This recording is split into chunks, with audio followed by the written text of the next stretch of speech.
Dodge, we're about to tear shit up. I don't follow rules and they don't like that. I was skipping school to get my sack right. My bitch text me and asks why I don't text back. My dog got out of prison and went right back. Welcome everybody to Leon's Garage Adventures. Today we're going to be talking about Clecos. So how the Cleco works is we have to have Cleco pliers where you drill a hole and you push it in it and it will hold two pieces of metal together. When you let off the pliers, it expands and pulls the two pieces together. I already have a plate cut out. We're going to be doing the other side. But basically, put in the hole, let go, and you're done. It'll hold it there for you. Holy cow. And these things are reusable? Yes. Over and over and over? Over and over again. That's amazing. Why doesn't everyone else use these? Well, I mean, lots of people do metalwork use them. And you can use them for all kinds of things, like we did the rockers.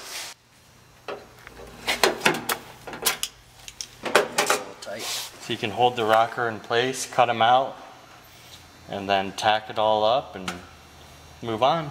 We actually use them to do the whole floor in this. Now we're going to see a whole demonstration of this process from start to finish and why you would use these. So we're going to be using the Woodward Fab.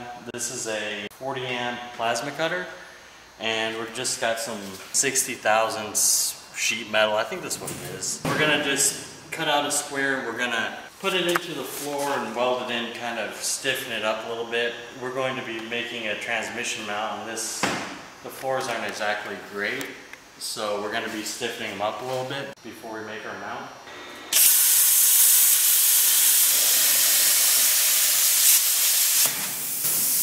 It doesn't have to be perfect for what we're doing, so I mean we didn't really measure it out, but we're going to test fit it and see if we need to take anything off. Something like that. If anyone wants to see any other videos of these machines, whether it's the TIG, the MIG, or the plasma, a full episode on it, just let us know. Now that the plate is in place, we're going to drill a series of holes. Probably do every 3 inches or so. See how secure it is to the floor before we tack it in. Are all Clecos the same size, or do they make various sizes? No, actually they make smaller and they make bigger ones. These ones, I think they're 1/8 inch. And usually you try to use the smaller ones first, and you only go to the bigger size if you make a mistake and you have to re-drill out. A lot of times what they'll do is use Clecos for where you're going to put rivets. So if you got a big piece of sheet metal and you're going to rivet it in, you can drill all the holes, Cleco it, and then take one Cleco out, rivet it, and continue all the way around. I don't think that was very solid. I think we hit the one soft spot in the whole thing.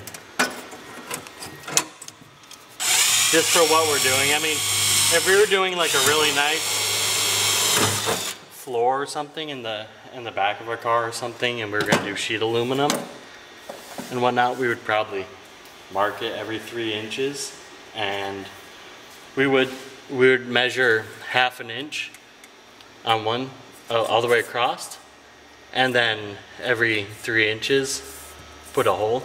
Probably going to go under a carpet, and it's just getting welded in. So that is so simple. we have a little bit of a gap over here. They hold the metal down, but they're not really miracle workers. They can't pull really tight. And if it's something like this, not really a big deal, and it's not like a race car and whatnot, what you can do is you can actually just tap the metal down, and it will hold it down in place. As the metal squishes down at that point, it'll pull the spring holds it in. Yeah. Yep. That's exactly what we're using, just in case you want to use the same thing. And here's the drill bits. They're also from Summit, and they're 2 sides, so that if you have a lot to drill, if you burn one out, you just flip it over and continue. That's pretty nice. So now that we have the perimeter taken care of, it's time to spot weld around the edges. Normally we would grind this all down to a bare metal finish, but we're just going to burn it in for the sake of informational video. Good. So we're going to go ahead and take out all these Clecos, and we can drill the hole where the Cleco was if you want. It's nice and simple.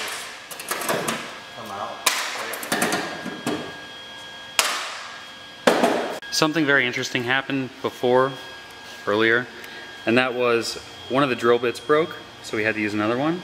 So all he did was took the Clecos back out, pulled the panel up, took the bit out, threw it away, put it back down, re-Clecoed it up, and then just continued. Versus if it was riveted in place, you'd have to drill it back out first. Yeah, if you had started drilling the holes and had it halfway riveted down and then it broke, it would be a struggle. You'd either have to bend the plate up to get the drill bit out the other side or lift the car up to get it from the bottom.